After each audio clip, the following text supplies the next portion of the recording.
49 चोक लिएर आइपुगेका छौँ हामी। यहाँबाट तलतिर गयो भने एउटा होर्डिङ छ, त्यसलाई चाहिँ 49 चोक भन्छन् यो चोकलाई। यो चोक चाहिँ यिसुको नामबाट चाहिँ चोक नै नामाकरण गरिरहेको छ। यो शहीद प्रतिक्षालय टोल यतातिर छ। हाम्रो पछाडि टिप्पर आइरहेछ। त्यस पछाडि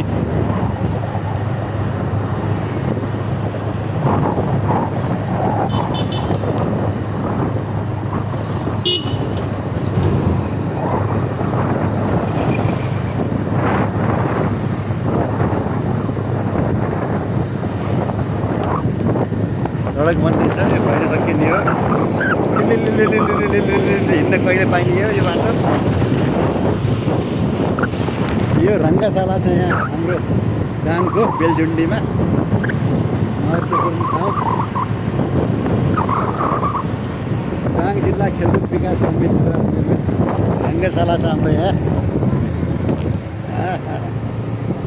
खेलकुद विकास समिति। यता निर्माणाधीन सडकको लागि चाहिँ माल मेटेरियल राखिएको छ।